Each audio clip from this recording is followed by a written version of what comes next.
26th of July on the fourth of our 6-minute sessions. So this webinar will be no more than 6 minutes, and I just want to run through a couple of, well, in particular not a couple, a plan B option, but I'll just back it up and where we're coming from. Okay, the first 3 webinars were basically number 1, getting your head straight, number 2, getting the blame excuses out of the way, number 3, getting your documents in order. Today I just want to show you some basic maths, okay? A lot of people are in negative equity and they're fighting with the bank and trying to keep the roof over their head, and I just want to hit you with one pretty fast. Is it worth it? Okay, it is if the house is paid for. Okay, if you've something bought, paid for, and it's there beside you, it's got value, that's fine. If it's not bought and paid for, in other words, there's a mortgage on it and it's in negative equity, if you can't get the deal you want, okay, then you need to seriously consider what's coming up here. Just remember the lender is in control and they're not interested in you or your story or anything like that. It's not so much to do with them being the individual, even though I would lay it hard on the individual. It's them being the difficult person, not the institution. It really is the institution though. But for negotiating power, I tend to put the weight on the person across the table and say, I can't believe you're doing this, you know, and that's how I turn it around a bit. But unless your house is bought and paid for, it may not be worth keeping your home. Okay, just a couple of, they're obvious when they're told to you. Anyway, debt keeps you poor. It makes cheap things expensive. You buy that coat for €100 on your credit card, meet the minimum payment, and 2.5 years later it's cost you €250 at the 23% interest rate they charge. Same goes with mortgages. I'm going to have a quick show through of that in a moment. The thing about mortgages, they go over a much longer period. Car loans are like a medium period. And the best way to look at it is like cocaine. I've had people who've had serious loans out there and they're borrowing more money to pay off the first money. Okay, so we call it consumer cocaine. A couple of truths about mortgages.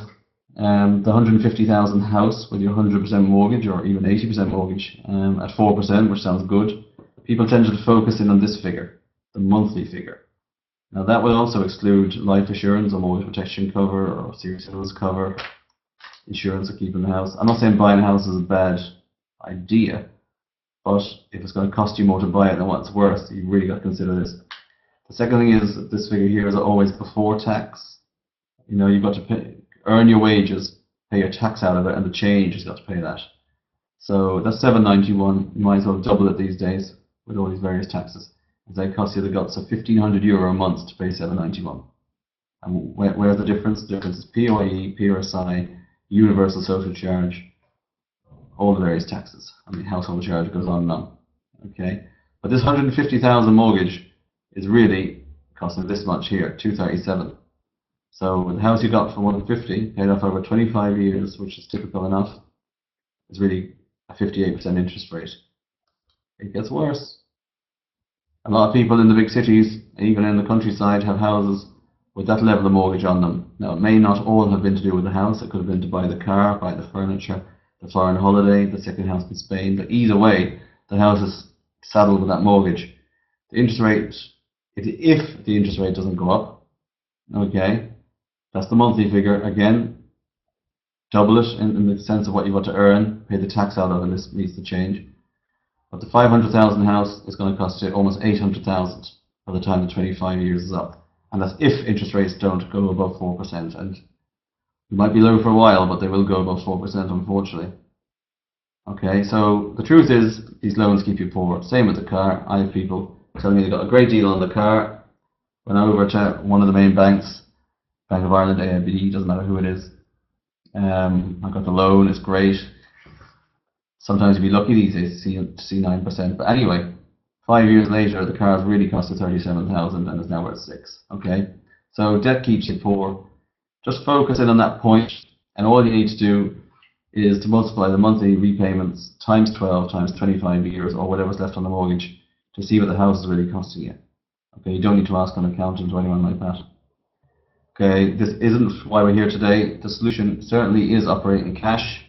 Don't have any debt, and you know yourself, if you're paying cash and you don't have credit cards, you're dealing with debit cards, you're going to get things cheaper, no question. But here it is, okay? Sowing the seed. If you're in serious negative equity and you've delegated some of your debt negotiation or all of it, okay, that's the first thing. You've tidied your room, you've got away from the blame game, and you're now working on an end game. This can be one of them. Okay, it'll take a bank, especially if you have a family, 2 years to get you out. Consider, and this is not my strategy that I've made it up, I agree with it, but I didn't come up with it. Consider stop paying the mortgage and saving that money. Okay, rent the best house in the neighbourhood with the best landlord, so if something breaks down, he'll fix it. Rents are reasonable. It might be going up, but you can negotiate 2-3 years ahead, especially, remember what I said, if you have a bit of a cash down payment. And put your energy into wealth building. Okay, that's getting your business back on track, being better at your job, improving your skills. And this suits people who certainly don't want to go abroad. So any personal questions, log on to www.barryaccountants.ie or call us on that number, 1-800-476-984. Everything will be treated very confidentially, and consider logging into our second last 6-session educator, which is Get Yourself Represented. And I want to kind of mention a few names and how reasonable this can be. The plus is 2 heads are obviously better than 1. You're delegating your problems to somebody else, normally a professional negotiator, and someone who executed an endgame that will suit you. Because if you leave it to your lender to sort the endgame, it will not suit you. That's it. Thanks for logging in. Email any questions. Bye.